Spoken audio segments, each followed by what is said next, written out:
Hello student, आज हम discuss करेंगे फिजिकल क्वांटिटीज़ के बारे में। देखो, हम पढ़ रहे हैं फिजिक्स की डेफिनेशन हमने क्या पढ़ी थी कि साइंस की वो ब्रांच है जिसमें हम स्टडी करते हैं नेचर एंड नेचुरल लॉ की। तो अब किन्हीं भी लॉज को पढ़ने के लिए हमें किसकी ज़रूरत पड़ती है? कुछ क्वांटिटी की।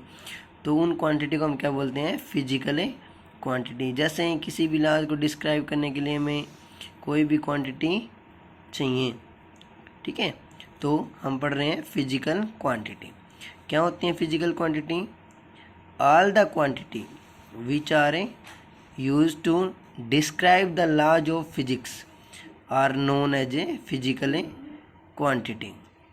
वो क्वांटिटीज या अब कोई भी वो टर्म जो फिजिक्स के लॉज को डिस्क्राइब करवाएगी, ठीक है। जैसे वो कोई क्या हो सकती है? मास हो सकती है, टाइम, लेंथ, ठीक है। कोई भी वो क्वांटिटी, वो सब क्या कहलाते हैं भाई?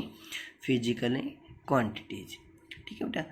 अब हमें उन फिजिकल क्वांटिटीज का क्लासिफिकेशन करते हैं, ठीक है। वो किस बेस पे करेंगे? देखो, फर्स्ट में पॉइंट है based on their directional properties. उनकी डायरेक्शन के बेस पे जो हमने प्रॉपर्टी बनाई है उसके आधार पर हमें क्लासिफिकेशन करते हैं। तो वो कौन कौन सी हैं? वो हमारे पास है दो तरह की होती हैं, scalar and A vector. Scalar quantity, देखो हम 9th क्लास में पढ़ चुके हैं स्केलर क्वांटिटी कौन सी है। स्केलर कौन सी है? वो फिजिकल क्वांटिटी जिसमें क्या हो? मैग्नीट्यूड हो बट डायरेक्शन न हो, क्या कहलाती हैं? Scalar quantity. अब देखो बात आती है बेटा मैग्नीट्यूड की। ये मैग्नीट्यूड क्या है? देखो मैग्नीट्यूड, जैसे अब हम कोई भी चीज़ खरीदते हैं तो हमें मान लो हम एप्पल्स खरीद रहे हैं तो हम क्या बोलेंगे? 5 kg एप्पल चाहिए हमें। तो यहाँ पे जो है 5 है, ये क्या है बेटा? इसका मैग्नीट्यूड है भाई, ठीक है। ऐसा समझ में। अब बात होती है डायरेक्शन, मीन्स अगर हम चल रहे हैं, कोई हमें कहे 5 कदम चलो, तो उसने हमें 5 कदम यहाँ पे उसने मैग्नीट्यूड की बात कर दी, ठीक है। लेकिन वो कह दे 5 कदम उत्तर दिशा में चलो, तो अब उसने वो डायरेक्शन भी फिक्स कर दी बेटा, ठीक है। तो वो क्या हो जाएगी? डायरेक्शन, ठीक है। तो मैग्नीट्यूड समझ में आया।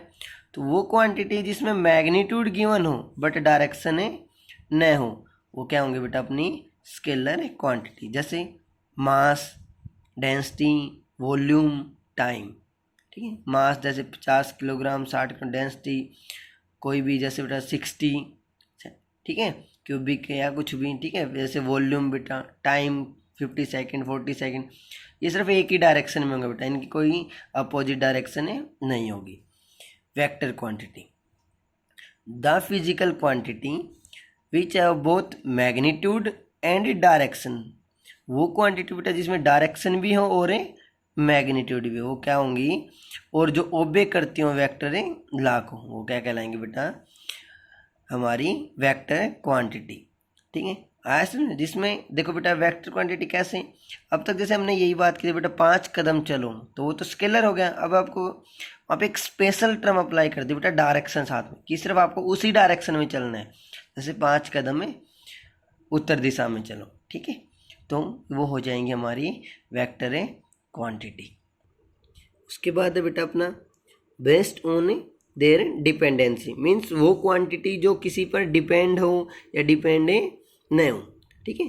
तो उनमें फर्स्ट ऑफ ऑल आती है बेटा फंडामेंटल और बेस क्वांटिटी, ठीक है। हमारे पास 7 बेस क्वांटिटी हैं या फंडामेंटल क्वांटिटी का है, ठीक है। तो वो क्या होते हैं बेटा? वो क्वांटिटी जो किसी दूसरी क्वांटिटी के ऊपर डिपेंड न हो, मतलब पूर्णतः अपने आप में हो, मतलब दूसरे की उन्हें जरूरतें न हो एक्सप्लेन करने के लिए, वो क्या कहलाते हैं बेटा? फंडामेंटल क्वांटिटी, जिनको हम बेस क्वांटिटी भी कह सकते हैं। हमारे पास कितने तरह की क्वांटिटी हैं बेटा? 7 टाइप, ठीक है। वो कौन कौन सी हैं? वो हैं length, mass, time, temperature, electric current, luminous intensity, amount of a substance, ठीक है। अब उसके बाद आते हैं बेटा वो क्वांटिटी जो किन्हीं इन जो बेस क्वांटिटी उनके ऊपर डिपेंड हो, मीन्स इन क्वांटिटी की सहायता से जिनको हमें ड्राइव कर सकते हैं बेटा।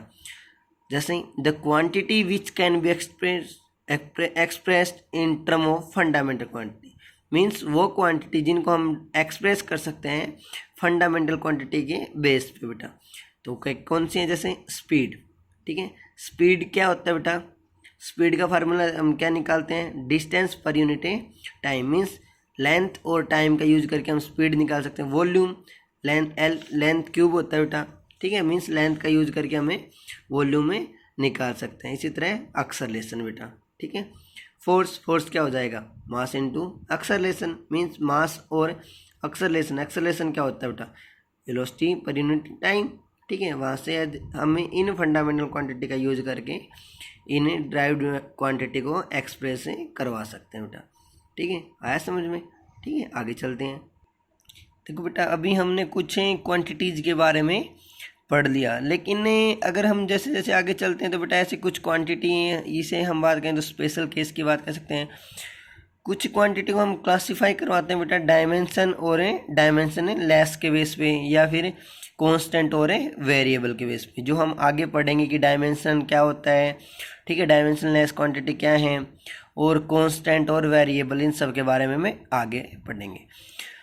अब देखो बेटा, हमने क्वांटिटी पढ़ी डायरेक्शन और मैग्नीट्यूड के बेस पे, लेकिन कुछ क्वांटिटी ऐसी होती है बेटा जिनको हम डिफाइन नहीं करवा सकते इन्हें प्रॉपर्टी के बेस पे, ठीक है। देखो, some physical quantities can not be completely specified even by specifying their magnitude, मतलब हम उनको स्पेसिफाई नहीं करवा पाते कब में, जब कि हमें उन्हें मैग्नीट्यूड, यूनिट, डायरेक्शन ये सब गिवन हो।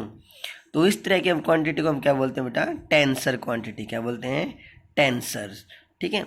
एग्जाम्पल है बेटा मोमेंट ऑफ इनर्शिया।